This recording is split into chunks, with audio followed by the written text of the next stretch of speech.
ಚಲ್ವಿ, ಯಾಕಮ್ಮ ವೆಂಕಿ ಹಿಂಗೆ ಮುಖ ಊದಿಸ್ಕೊಂಡಿದ್ದಾನೆ? ಏನಾಯಿತು? ಸಾಹೇಬ್ರಿಗೆ ಕೋಪ ಬಂದಿದೆ ಮಾವ. ಯಾರ ಮೇಲೆ? ಇನ್ಯಾರ ಮೇಲೆ? ನಿಮ್ಮ ಮೇಲೇನೆ. ಅಯ್ಯೋ ರಾಮ, ನನ್ನ ಮೇಲ? ಅವನು ಕೋಪ ಮಾಡ್ಕೊಳ್ಳುವಂಥದ್ದು ಏನು ಮಾಡಿದೆ? ಏನು ಮಾಡಿದ್ದೀರಾ ಅಂತ ನೀವೇ ಕೇಳಿ. ವೆಂಕಿ, ಕೋಪನೇ ಮಾಡ್ಕೊಳ್ತಿರ್ಲಿಲ್ಲ, ಇವತ್ತು ಕೋಪ ಮಾಡ್ಕೊಂಡಿದ್ಯಾ, ಅದು ನನ್ನ ಮೇಲೆ. ಏನಪ್ಪ ಮಾಡಿದೆ?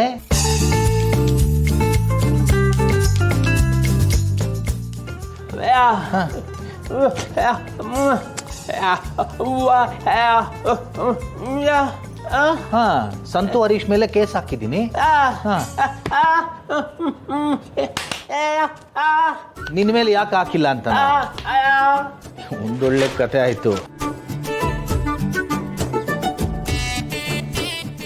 ಅವರಿಬ್ರು ಅಪ್ಪ ಅಮ್ಮ ಅನ್ನೋ ಗೌರವ ಇಲ್ಲದೆ ಬಾಯಿಗೆ ಬಂದಾಗ ಮಾತಾಡಿ ನಮ್ಮ ಮನಸ್ಸಿಗೆ ನೋವು ಮಾಡಿದ್ದಾರೆ. ಅದಕ್ಕೆ ಬುದ್ಧಿ ಕಲಿಸ್ಬೇಕಂತ ಹಾಕಿದ್ದೀನಿ. ನೀನೇನು ಮಾಡಿದ್ಯಾ ಅಂತ ಕೇಸ್ ಹಾಕ್ಲಪ್ಪ.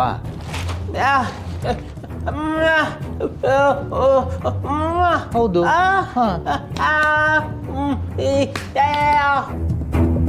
ಎಂಥ ಮಾತಂತ ಆಡ್ತೀಯ ವೆಂಕಿ? ಅವರಿಬ್ರು ಕೇವಲ ನನಗೆ ಮಕ್ಕಳು.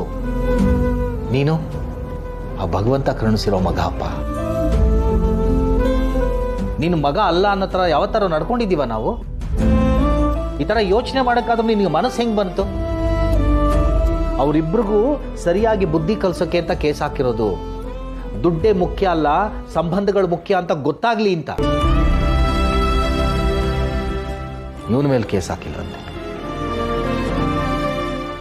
ವೆಂಕಿ, ನೀನು ಇನ್ನೊಂದ್ಸಲ ಹೀಗೆಲ್ಲ ಮಾತಾಡಿದ್ರೆ ನನಗೂ ಅಪ್ಪನಿಗೂ ತುಂಬ ಬೇಜಾರಾಗುತ್ತೆ.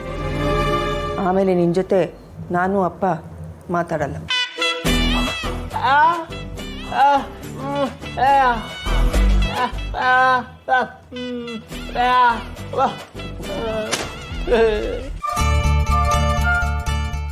ಅವಳ ಜೊತೆನೂ ಮಾತಾಡಲ್ವಾ? ಓಹೋ, ಏನು ಬಹಳ ದೊಡ್ಡ ವ್ಯಕ್ತಿ, ಇವನ ಮೇಲೆ ಕೇಸ್ ಹಾಕಲ್ಲ ಅಂತ ಕೋಪ ಮಾಡ್ಕೊಂಡಿದ್ದಾನೆ. ಆಯ್ತು, ಪೇಪರ್ ನೋಡು, ಹಿಂಗಲ್ಲ ಓದೋದು.